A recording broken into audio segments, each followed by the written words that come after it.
I want to bring in another damn good guest, a good friend of the show, Arnaud Develay. How you doing, man? You doing okay this morning? Well, it's not morning for you; it's How you midday for you. doing? Afternoon, actually. Yes. Good. I'm doing fine, Jamal. How are you? I'm doing okay. Not too bad. Carl saved my ass, so I'm appreciative. Arnaud Develay, he's author, political analyst, and international lawyer specializing in international criminal law.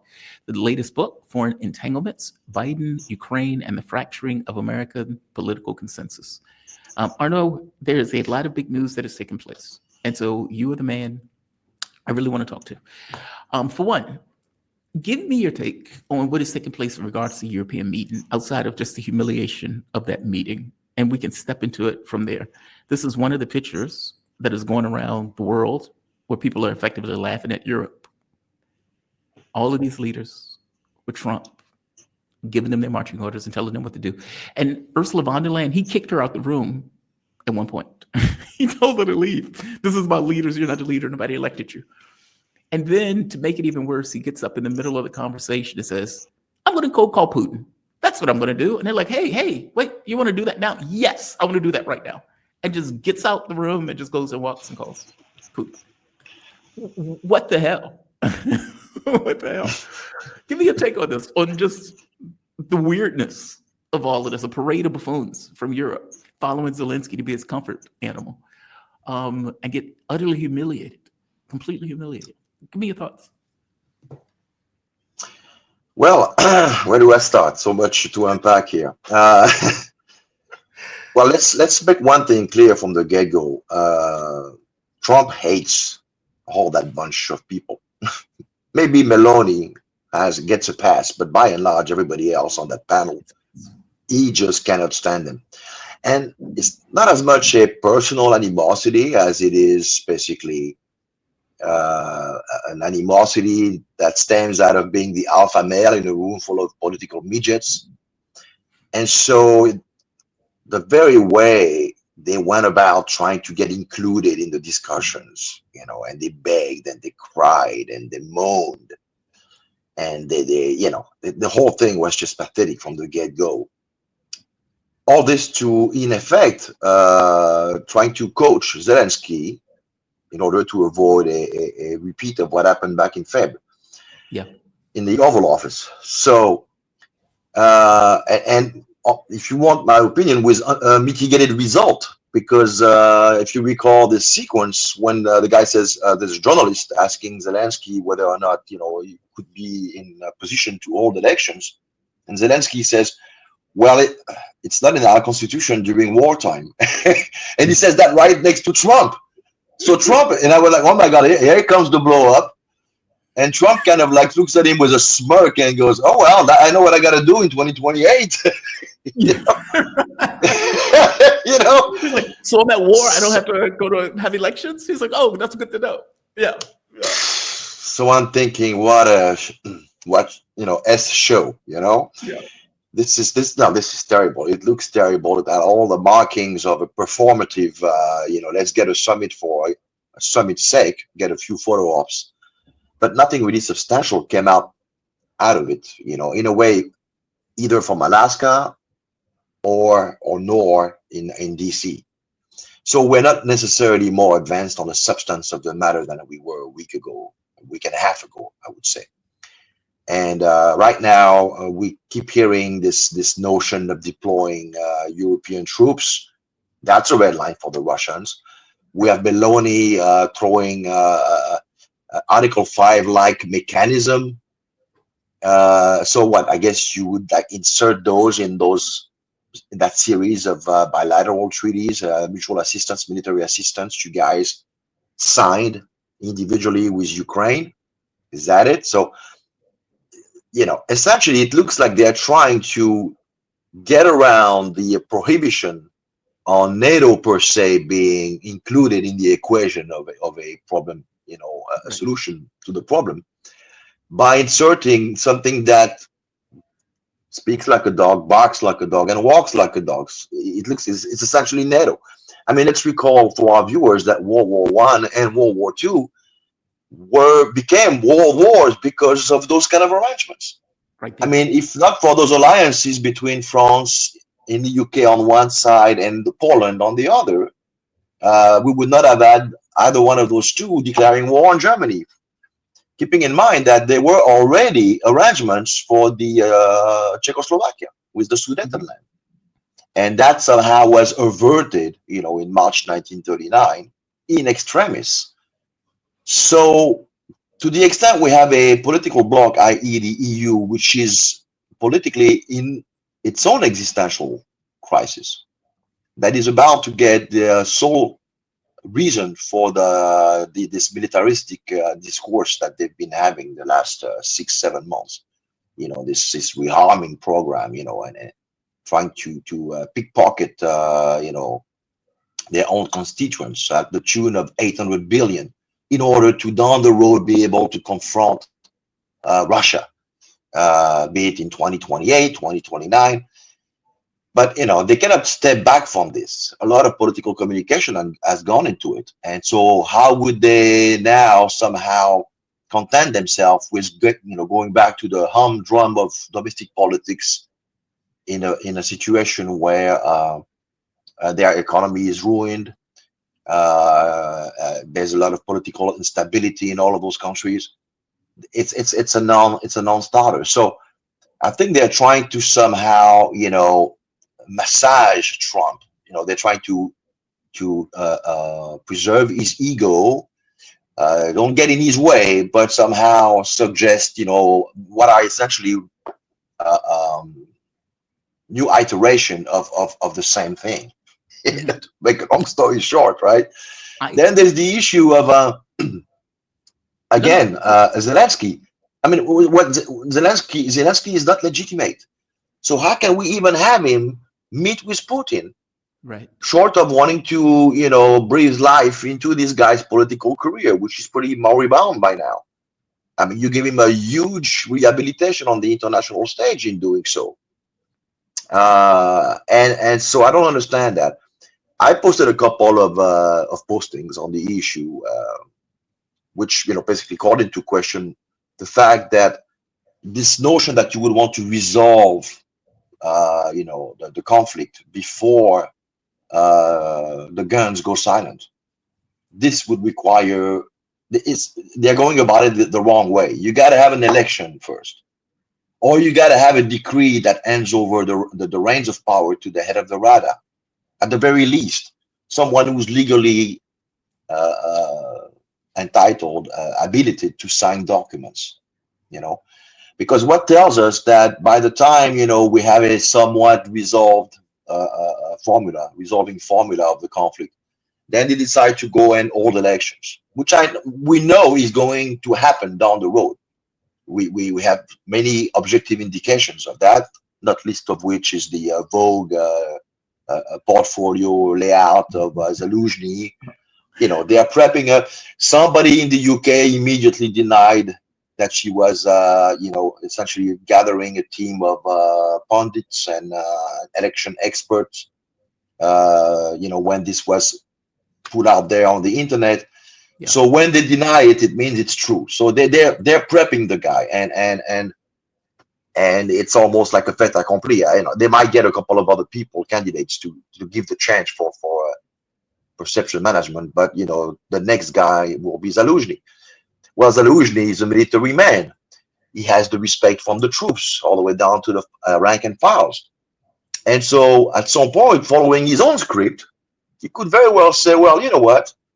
I don't even need to get into whether or not Russia is respecting its own obligation per what has been agreed on. I can just say, you know, this agreement is legally void. It has no Right. value, Right. and nobody would contest that. Right. So I don't get it. I don't understand what the logic is with this. This guy, the first order of business, if you're serious about peace, is to remove this guy. I said it 7 months ago. I made a podcast about it called "Why Putin and Trump should get rid of Zelensky." That's the first order of business. I don't know. Do whatever you need to do. I don't care about the particulars, but the guy can't remain in the equation. It's impossible. I So actually there we are now, and we're trying to to make a souffle with remnants of yesterday's dinner. I mean, it's ridiculous. I And then partially again, so then we have this issue of land swap. So we have Zelensky, because Zelensky, being toxic as he is, he keeps on giving. The guy keeps on giving. So he goes out and says, constitutionally speaking, I cannot hand out or negotiate or discuss any kind of conceding of my land. Today, again, Zelensky says there's no way we're going to legally recognize the illegal annexation of some of Ukraine's eastern regions. Are you there? Yeah, I'm here. I'm listening. Oh, sorry. I've been trying to. Yeah. When I've been watching other people do their streams, they've done. Yeah. When the person is speaking, they try to get the mainstream. But I'm sorry. All right. No, it's okay. Thank you. So we have this issue right there. The land concessions. We have Zelensky saying, by the same token, that he is adamantly against providing as a precondition for the land swapping discussion to take place, complete control over the DPR and LNR over to Russia. Right.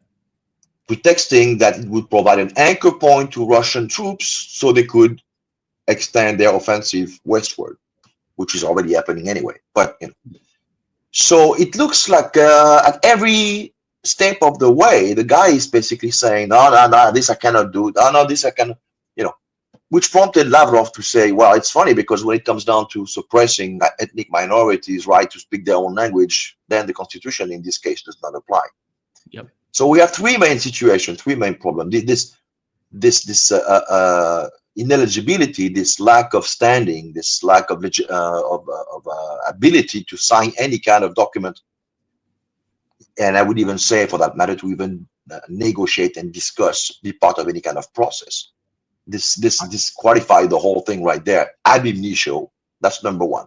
Number two, we have the issue of the Europeans pushing for what resembles very strongly, in separate parts, a collective agreement, security agreement, with a little bit of sprinkling of trying to get European troops on the ground, with even the American not denying that they would be willing to provide a no-fly zone mechanism, through their own. Yeah, so I don't know. And then last but not least, third point is the land swapping. Well, the land swapping is, those people voted, overwhelmingly to rejoin the Russian Federation. You, Zelensky, and your regime, you trampled their rights, their fundamental rights, for 8 straight years, at minima. And in the end, we got in, we prevented the genocide, which was looming. And because the situation was somewhat in a legal gray zone, we had to put into place referenda so their right to self-determination would be taken into account. And we know what the answer was. So when we see now that Crimea, the notion of Crimea being Russian, is being now somehow bit by bit fed to Western audiences on mainstream networks, what would prevent that same thing from happening with the Donbass and the Novorossiya regions? I don't understand. So this is my take on it. It's a nothing burger to me. It's a non-starter. Those people are not serious. They're trying to win, to extend the situation, to prolong it to such an extent that de facto they are putting Trump in a position where he has no choice but to go on an outburst and blame somebody. The thing is, the Russians, I think, understood this, and they brought a lot of elements which were not openly discussed. Because the one thing that comes out of those interactions between Witkoff and the Kremlin for the last 3 months or so is that we don't really know what the specifics are. We don't really have a readout of those conversations. Right. And for good reason, because as soon as you put some content out there, objectively collected content out of meetings, within a week or so, everything is being sabotaged to make sure that this whole thing does not have any follow-up. So I think they've decided to basically keep it under the, under the rug. And I would suspect that the idea is to create such commercial and economic joint ventures intermeshing with the Trump administration that he could then, at some point down the road, once he realizes that, which he knows already, that the Europeans are not going to play ball with this, which is why he insists on them buying for 100 billion worth of US wares, because he wants to, before he extricates himself, before he cuts the Gordian knot, which he will have to do at some point, he has to cut through the Gordian knot. There's no easy way, because he tries to plug one hole and another hole pops out. This is what's been going on from the White House perspective. So the best thing to do is feed the notion that he's done with the program, get as much advantages as possible, negotiate with the Russians behind the Europeans' back, get some guarantees, economic guarantees, get paid, in other words, right? You're a businessman, that's what you want. You want to get paid. And at the time when everything is in place, the contracts are signed, preliminary steps have been implemented in that regard, protocols have been exchanged, memorandum of understanding, then you dump the Europeans, make sure you collect all the money first, from them, and then have them go on their sweet way, and let them flail around, that's, I think, is from the Russian perspective, I think this is what they're trying to do. They're trying to make it such a sweet deal for Trump that he can turn around and tell his base, look what I got for this. For the rest, I tried my best. You saw for yourself those people are not reasonable. They're supposed to be our allies, and they're not playing ball. So I do what's best for America. I quit and let them handle it. And J.D. Vance actually said that much yesterday during his interview. He said it's Europe's continent. It's for them to protect it. But this actually fits within the restrainers faction of the deep state, U.S. deep state agenda. This is what they want. They want to subcontract European operations to the Europeans and extricate themselves out of this. Yeah, delegation of labor, delegation of responsibility, in a sense. I was about to say I disagree with you until you got to that last part, which I actually agree with. Because look, Donald Trump says, I always say habitual liars lie. But Donald Trump gives metadata that gives you some kind of clue to what he's trying to do. And so he would tell anybody whatever he needs to tell them. And so if the Europeans, with a few exceptions, when he goes to when the Europeans come in and say, we need a ceasefire, and Trump is like, yeah, we're not having a ceasefire. That's not what's going to happen. We need them to fight. And it's like, whoa, that's interesting. When he tells Merits, yeah, we're not having a ceasefire. That's not happening. Meaning he's very clear on that point. We are not having a ceasefire. But I think but he would say, yeah, we may have air cover. We maybe, I don't know, maybe, who knows, Putin may be okay with it. But, I think all these guys are trying to fight it. But yeah, I don't think it's going to be an issue. That says nothing. That is a nothing statement. And even when Rubio goes out, he makes nothing statements. And so it's like, you've given the Europeans nothing, just air. While the same token, you seem to have given the Russians something in the context that is shifted. I think what I disagree with you is the nothing burger part. I don't think it's a nothing burger. I think the Alaska summit is different. For 7 months, Donald Trump has made this argument that he is for a ceasefire. He wants a ceasefire. He's threatening Putin. He's passing sanctions. And then all of a sudden, overnight, he flips. And he flips to the Russian point of view that it needs to be a permanent deal, not a ceasefire. And he argues it needs to be a permanent deal over and over and over again. He brings the Europeans over and tells them to their face, no, we're not doing a ceasefire. We're doing a major peace deal, period. That's what we're going to do. Now, the catch becomes the reason that the Europeans were fire and thunder before they came to see Trump, and then while they were with Trump, they're poodles, is because what they know is that daddy can always leave. And if you piss daddy off, daddy will leave. So, to your point, the U.S. always has the whip hand of being able to walk. I don't think Trump wants to walk. I think Trump wants to deal. And I think he wants to break, at the very least, Ukrainians down to where they will willingly accept the deal as opposed to having to be pushed into a deal, which is the reason why I think he keeps making the point of saying they need to fight. Effectively, Ukraine needs to lose worse. Well, they until need to keep losing territory. That's what they need to do, because Exactly. they're not as much fighting as losing a war. And so he's basically taken into consideration the military reality, and he knows that each passing day, but you would think the Europeans would see this as much as anybody else with a commonsensical approach on the conflict. So when I say Yep. it's a nothing burger, is obviously they still need to bleed some more, and for Ukraine to lose more territories, because this is what's going to happen. I mean, right now we're talking about 4 oblasts plus Crimea, hmm but if things remain as they are now, we're not, somehow getting a consensual approach on some of those fundamental elements, which I discussed earlier. It could be 6, it could be 8, and it could happen faster than we think, because it's an exponential process, militarily speaking, right now. I mean, they have no time to even reestablish defensive lines. They're just running away. Basically, the whole line is, at some areas, dissolving.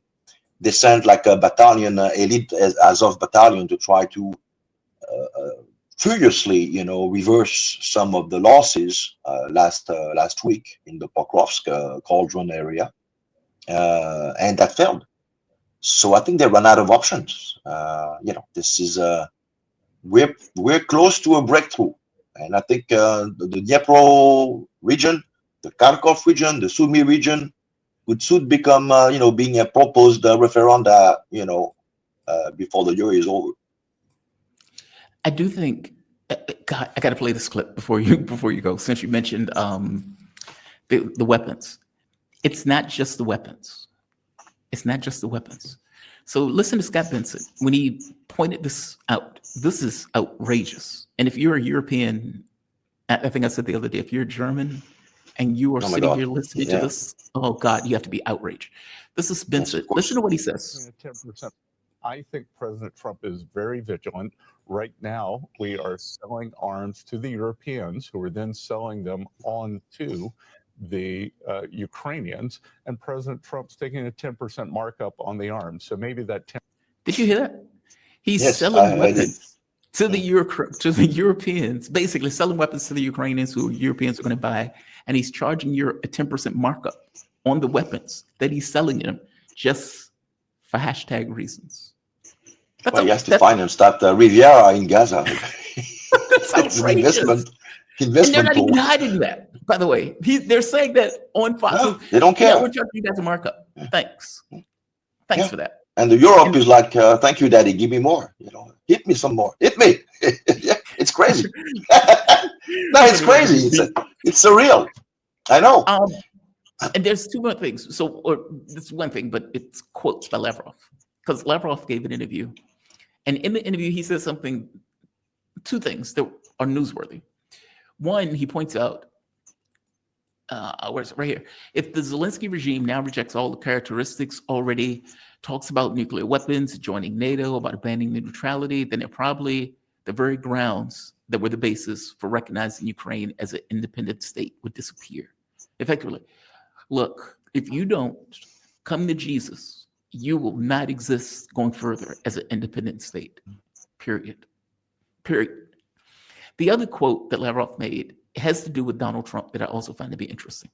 Because as I point out, habitual liars lie. He's lying to one. He's either lying to the Europeans or to the Russians.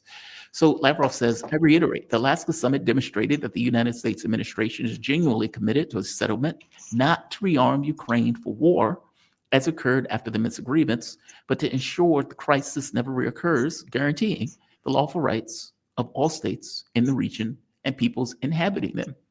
This understanding was reaffirmed during President Putin's late-night phone call with Donald Trump yesterday. So Trump got up, left the Europeans. I'm going to talk to Putin right now. In the middle of the meeting with Europeans, calls Putin, and according to Lavrov, reiterated, we're not going to rearm Ukraine like the Minsk agreements. We're going to deal with the actual reason and the root cause for the war. That's amazing. That's amazing on so many levels. Right here, the understanding to reaffirm in the late night phone call that U.S. President Donald Trump yesterday, in which was briefed by our leader in the discussions with Vladimir Putin and the so-called European support group. He reaffirmed that there will be no Minsk agreements 3.0. Now, I'm worried if the Russians actually It believe furiously looks like a 3.0, if you ask me. Yeah. From my perspective. Yeah. Yes. Wait, said it again. You say it looks like a... The whole thing. I mean, obviously we don't have access to the most salient information, but from what I've been observing the last 10 days, and let's recall also the the context in which this diplomatic flurry got initiated in the first place. It looks like everything that's done quickly like this to begin with, it shows a complete lack of substance. The foundations of the house are very creaky, to say the very least. But to the extent, okay, well, let's go with the flow. What I'm seeing right now is a Minsk 3. Yeah, exactly. Basically, wait, we real quick. freeze. Sorry to interrupt. Let me interrupt you real quick. How do we know that they weren't having back channel negotiations? Lukashenko knows. You're right. That's what I'm saying. We don't know everything. We don't know everything. Okay. But I can only, from my own perspective, with what I have, give you my feel for it. Okay. And the feel is that right now, obviously, they have no options but to put a freeze to it by any stretch, hook and crannies. They need to get that freeze. Otherwise, they will lose the whole thing. Yeah. So of course they're going to be talking, floating ideas which resembles what the Russians want. But the fine point is what will determine, whether or not this has been accomplished. And the devil is in the details. And those 3 points that I put forward to me, that's not a good start. That's not a good start. I mean, how can you have Zelensky involved in any kind of negotiation? That beats me. And how can you not have a ceasefire in that sense to have an election, which will then allow them, because in an election, you have the campaign. You have to campaign first, right? So you have 3 months campaigning. Then you have 3 months to, somehow organize the election, proper. So you're providing them with a window to regroup. Meanwhile, you get 100 billion, you get all the weapons that you need. You refit your defense system. You do everything you can to perpetuate the conflict, because that's the end game, is to perpetuate the conflict. It's not to win it, it's to perpetuate it. Keep killing, Russians, keep exhausting them.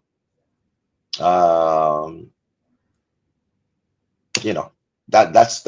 the end game to me. So anytime, I'll be kind of a maximalist on this, but I think like short for the Russian armed forces to go and effect a good garden variety bona fide regime change in Kiev, and then and only then bring the West and agree on how we're going to refit what is left of the Ukrainian entity as no legs.